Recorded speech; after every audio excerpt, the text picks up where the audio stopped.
What if I told you some of the facts we all learned in school are basically historical fan fiction? From royal PR stunts to lies that went viral before memes existed. Today, we're tearing through 33 of the dumbest, weirdest, and most persistent fake facts in history. Get ready to unlearn some nonsense. 1. Let's start with a big one. The Great Wall of China. You've heard it 1,000 times. It's the only man-made object you can see from the moon. It's an epic thought, a testament to human achievement visible across the cosmos. The only problem? It's a total astronomical lie. You can't see it from the moon.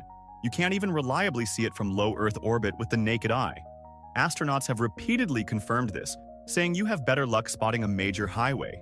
Think about it. The wall is incredibly long, but it's only about 20 feet wide. Seeing it from orbit would be like trying to see a single human hair from 2 miles away. The myth was born long before space travel and just sounded too good to fact-check, and it has stuck around like gum on a shoe ever since. 2. The sewer alligators of New York City, a classic piece of urban folklore that just won't flush. The story goes that rich families bought baby alligators as pets, got bored when they grew, and flushed them down the toilet. These resilient reptiles then thrived in the warm, dark sewers, growing into giant blind albino monsters. It's a fantastic horror movie plot, but there's zero evidence it ever happened. What would they even eat down there? An endless supply of lost wedding rings and pizza-loving rats?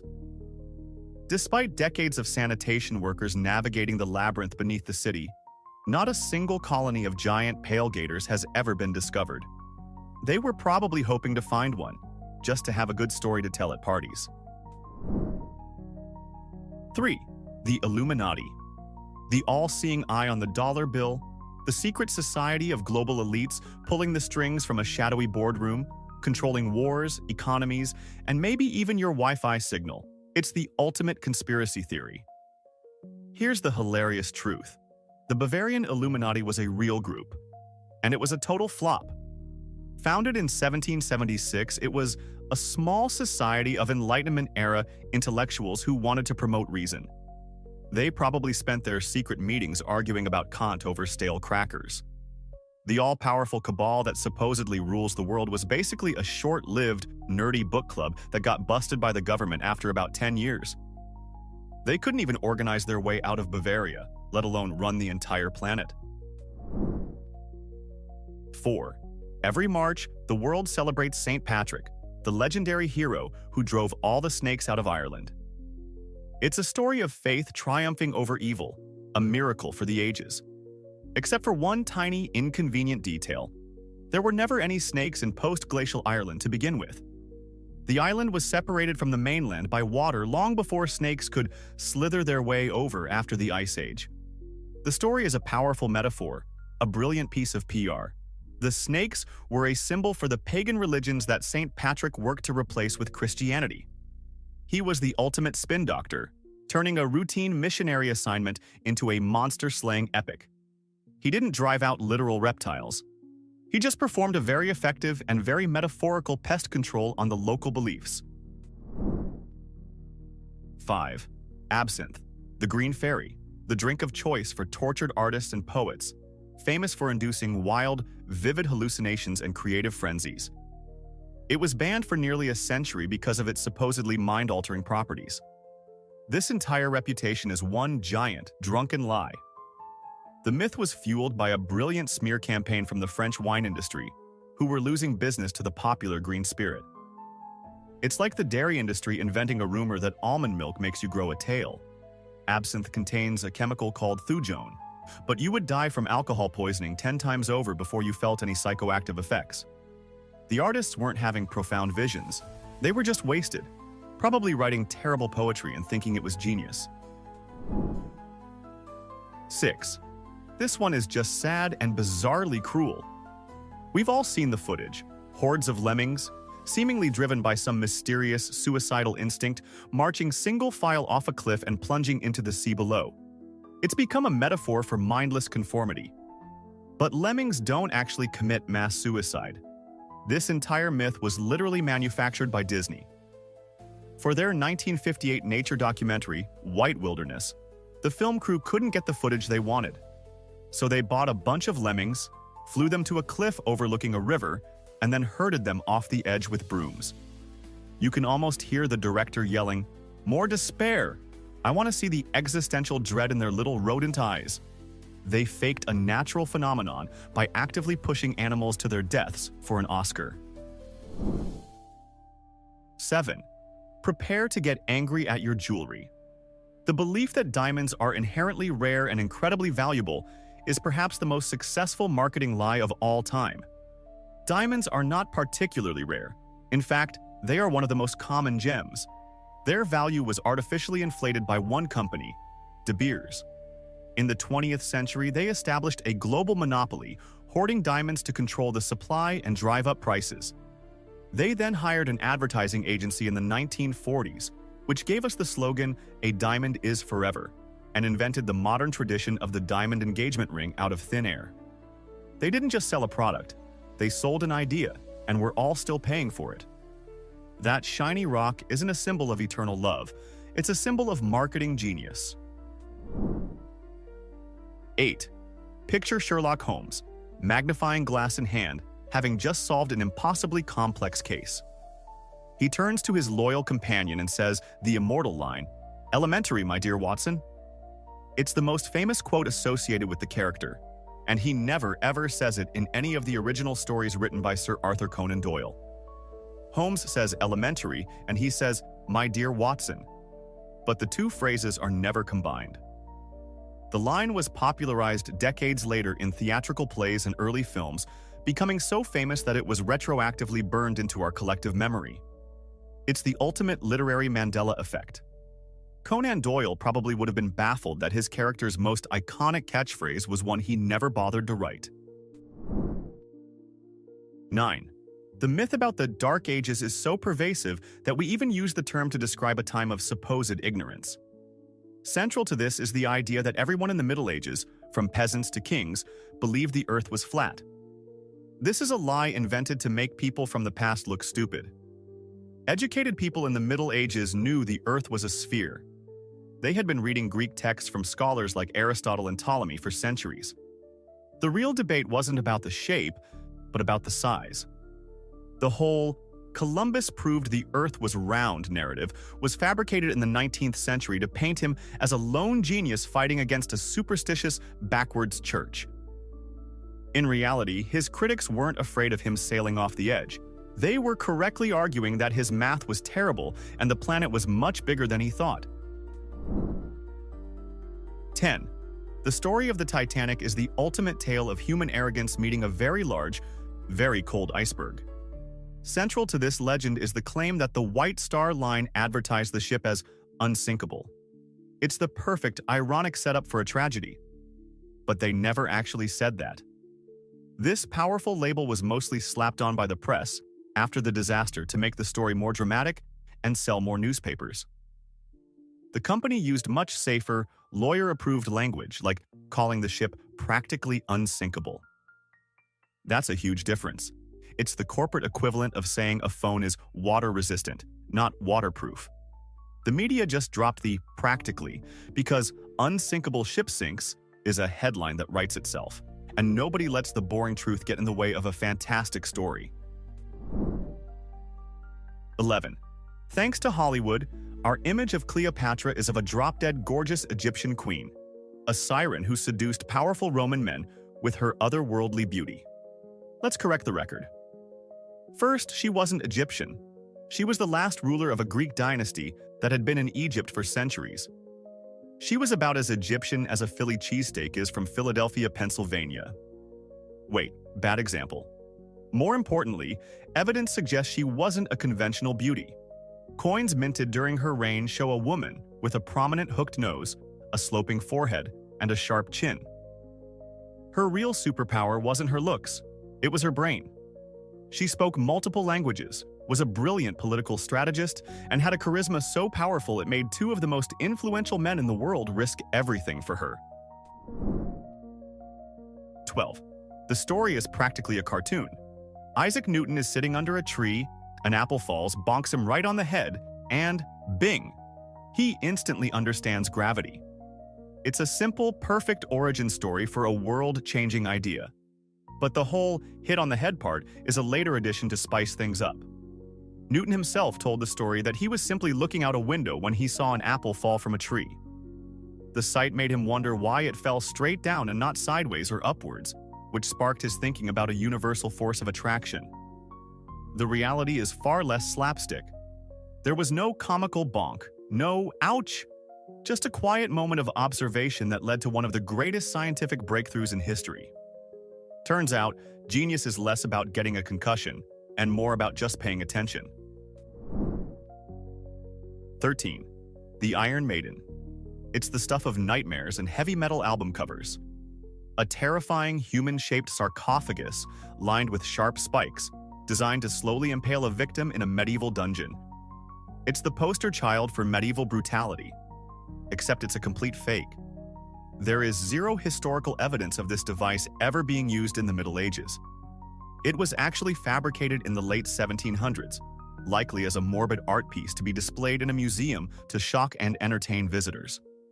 It was a macabre prop, the historical equivalent of something you'd find in a cheesy haunted house.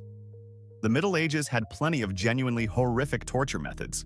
They didn't need this over-the-top B-movie contraption that someone just made up for fun centuries later. 14. Ask an American who invented baseball, and you might hear the name Abner Doubleday, a heroic Civil War general who supposedly drew up the rules in a dirt field in Cooperstown, New York. It's a beautiful, all-American origin story, and it's 100% baloney. The myth was created by a special commission in 1907 that was tasked with finding a purely American inventor for the national pastime, specifically to deny its obvious roots in the English game of rounders. They basically just picked a famous dead guy and pinned the whole thing on him.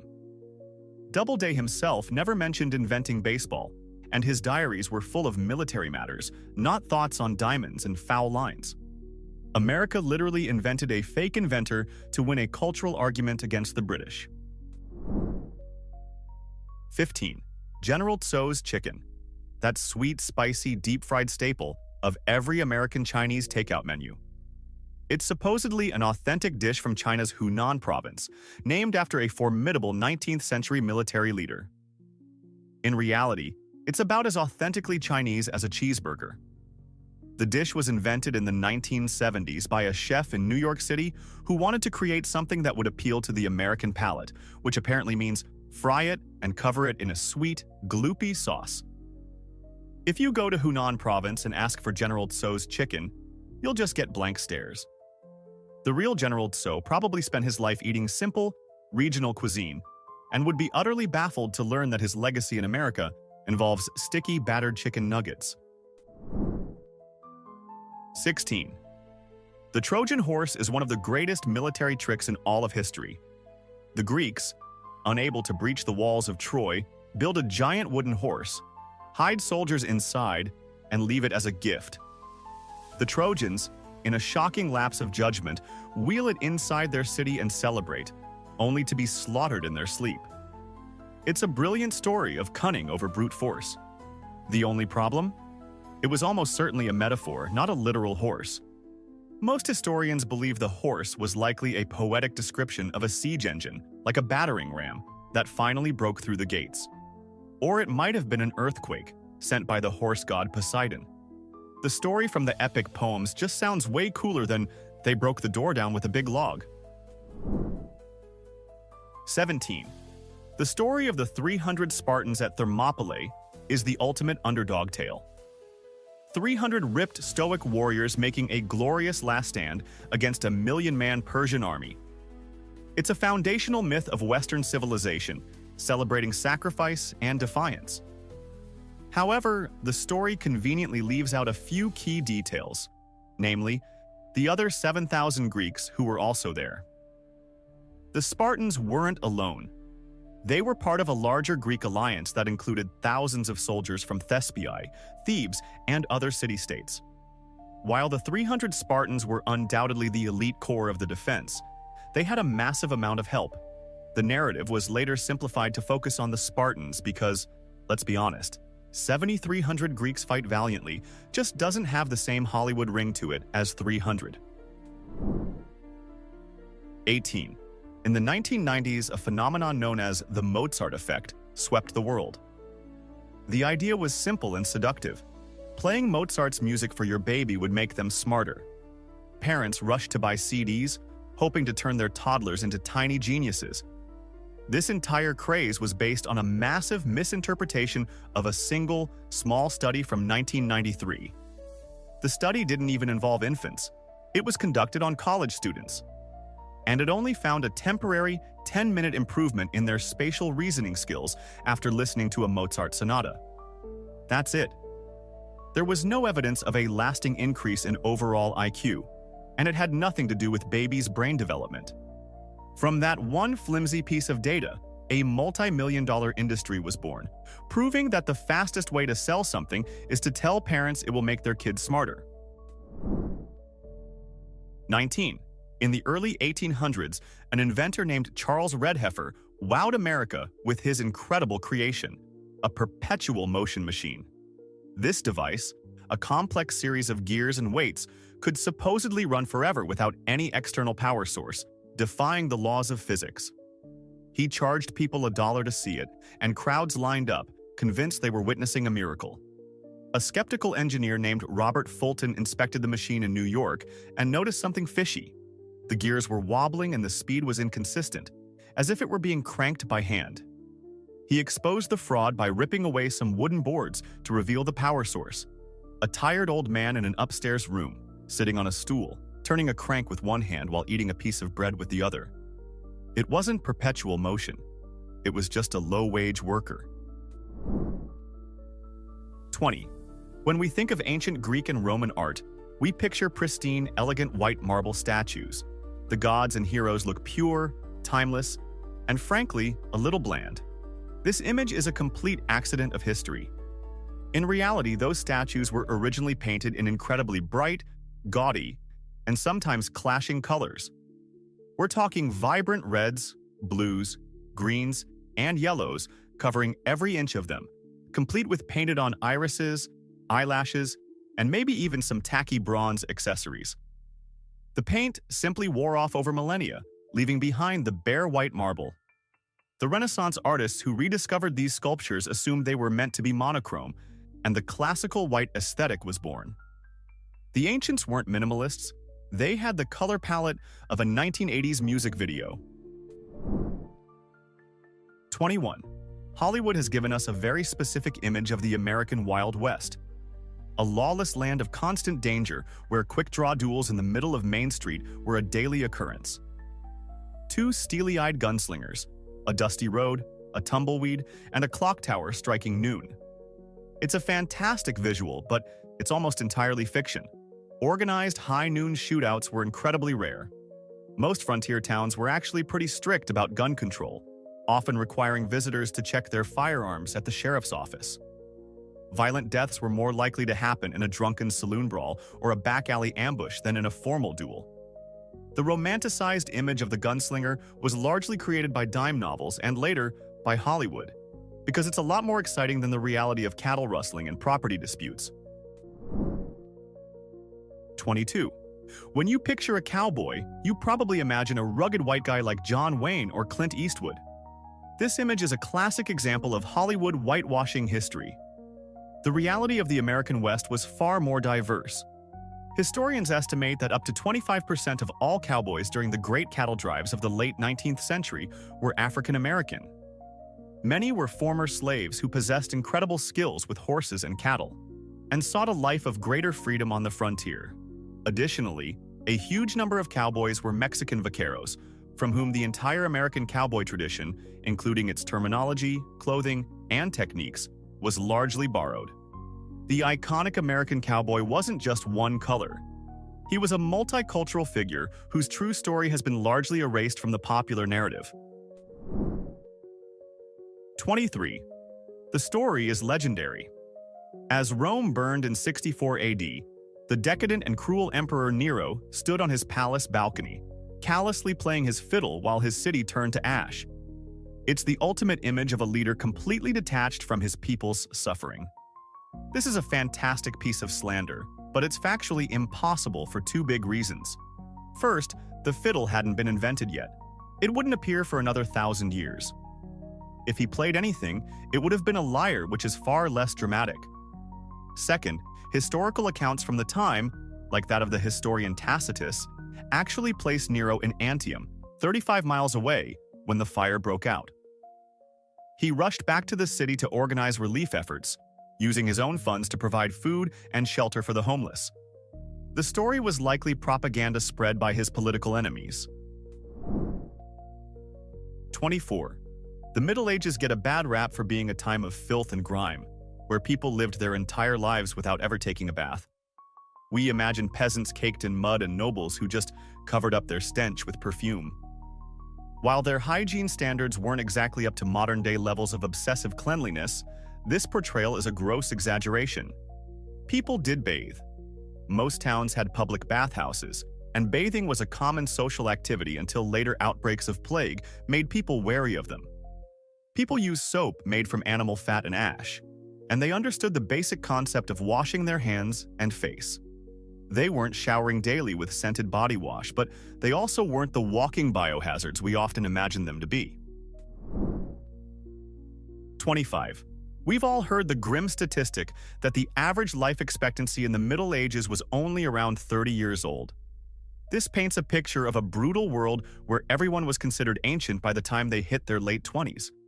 But this number is a classic example of how statistics can lie. The average was dragged down dramatically by an incredibly high infant mortality rate. A huge number of children died before their first birthday from disease or malnutrition. If you managed to survive childhood and make it to your early 20s, your chances of living to a ripe old age of 60 or even 70 were actually pretty good, assuming you didn't get stabbed in a pointless war or die from an infected tooth. The world wasn't full of teenagers having a midlife crisis. It was just a very dangerous place to be a baby. 26. The Spanish Inquisition has a reputation for being the most terrifying and brutal institution in history, synonymous with sadistic torture and mass executions. Say the name, and you immediately picture dungeons, stretching racks, and hooded figures gleefully tormenting their victims. While the Inquisition was certainly a grim and repressive organization, its use of torture has been wildly exaggerated, often by Protestant propaganda from rival nations like England and the Netherlands. In reality, the Inquisition's own rules limited torture sessions and required a doctor to be present. Secular courts of the time were often far more brutal and used torture far more frequently and with much less regulation.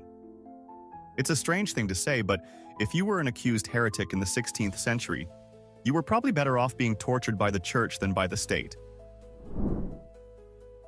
27. When Howard Carter opened Tutankhamun's tomb in 1922, he unleashed not just ancient treasures, but a media frenzy about the curse of the pharaohs. The story goes that anyone who disturbed the boy king's eternal rest was doomed to die a mysterious and horrible death. The legend was kicked into high gear when Lord Carnarvon, the expedition's sponsor, died from an infected mosquito bite a few months later. The newspapers went wild, linking every subsequent death of anyone remotely connected to the dig to the mummy's curse. But when you look at the actual numbers, it's a total fabrication. A study later showed that the expedition members had a perfectly normal mortality rate. Howard Carter himself, the man who literally broke the seal, lived for another 17 years. The curse wasn't real. It was just a fantastic story cooked up by journalists to sell papers.